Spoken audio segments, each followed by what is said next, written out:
Hello friends, welcome to our channel. இன்னைக்கு Tamil GK quiz தான் வந்து பார்க்க போகிறோம். ஃபர்ஸ்ட் கொஸ்டின், பழங்காலத்தில் சேரன் தீவு என அழைக்கப்பட்ட நாடு எது? ஸோ தேரன் தீவு அப்படின்னு ஆன்சர் பார்த்தீங்க அப்படின்னா இலங்கை. இலங்கை தான் வந்து பழங்காலத்தில் வந்து சேரன் தீவு அப்படின்னு அழைக்கப்பட்டுச்சு. அடுத்தது வந்து ஜனநாயகம் என்ற அரசியல் தத்துவத்தை உலகிற்கு அறிமுகப்படுத்தியவர் யார்? ஸோ ஜனநாயகம் அப்படின்னாவே வந்து நமக்கு ஆப்ரஹாம் லிங்கன் தான் வந்து ஃபஸ்ட்டு அதை வந்து கொண்டு வந்தார். இது எல்லாத்துக்குமே வந்து தெரிஞ்ச கொஷின் தான். ஆப்ரஹாம் லிங்கன் தான் வந்து ஃபஸ்ட்டு வந்து ஜனநாயகத்தை வந்து கொண்டு வந்தார். அதாவது மக்களால் தேர்ந்தெடுக்கப்பட்ட அரசியல் அமைப்பு வந்து இருக்கணும் அப்படின்னு. அடுத்து வந்து அதிகமான நாடுகளை கொண்ட கண்டம் எது?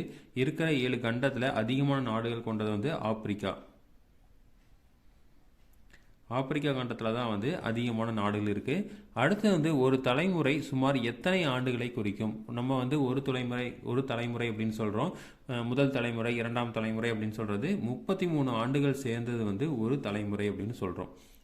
அடுத்து வந்து பாம்பு எதன் மூலம் வாசனையை வந்து உணர்கிறது? ஸோ பாம்புக்கு வந்து மூக்கு கிடையாது. அது வந்து வாசனை உணர்றது பார்த்தீங்க அப்படின்னா நாக்கு மூலமாக தான் வந்து வாசனையை உணருது. அதனால தான் வந்து அடிக்கடி நாக்கை வந்து வெளி நீட்டிகிட்டே இருக்கும். அடுத்து வந்து சூரியனை நேருக்கு நேர் பார்க்கக்கூடிய பிராணி எது? ஸோ நம்மளால் வந்து சூரியனை நேருக்கு நேர் பார்க்க முடியாது. ஸோ எந்த விலங்கு வந்து சூரியனை வந்து நேருக்கு நேர் பார்க்கும்னா அதுக்கு விடை பார்த்தீங்க அப்படின்னா கழுகு. கழுகு தான் வந்து சூரியனை வந்து நேருக்கு நேர் பார்க்கக்கூடிய திறன் கொண்டது. அடுத்தது வந்து வாடகை கார்கள் அதிகம் உள்ள நகரம் எது?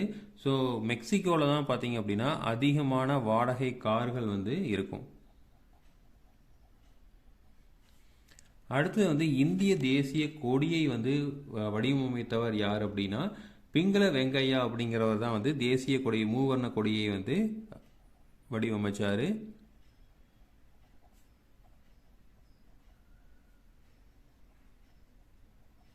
பிங்கள வெங்கையாங்கிறவர் தான் வந்து தேசிய கொடியை வந்து வடிவமைச்சார்.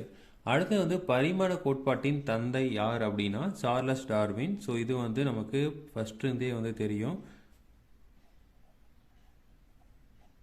ஸோ சார்லஸ் டார்வின் தான் பார்த்தீங்க அப்படின்னா பரிமாண கோட்பாட்டோட தந்தை. அதாவது ஒரு செல்லுலேருந்து பல செல் வந்து வந்தது அப்படிங்கிறது, அதாவது ஒரு செல் உயிரினத்துலேருந்து பல செல் உயிரினம் வரைக்கும் வந்திருக்கு அப்படின்னு கண்டுபிடிச்சது வந்து சார்லஸ் டார்வின் தான். அடுத்து வந்து வயிற்றில் பல் இருக்கும் உயிரினம் எது? ஸோ வயிற்றில் வந்து பல் இருக்கும். அதுக்கு ஆன்சர் பார்த்தீங்க அப்படின்னா நண்டு. நண்டில் தான் பார்த்தீங்க அப்படின்னா வயிற்றில் வந்து பல் இருக்கும். ஸோ இதே மாதிரி வீடியோஸ் தொடர்ந்து வேணும் அப்படின்னு எங்கள் சேனலை சப்ஸ்கிரைப் பண்ணுங்கள். தேங்க்யூ.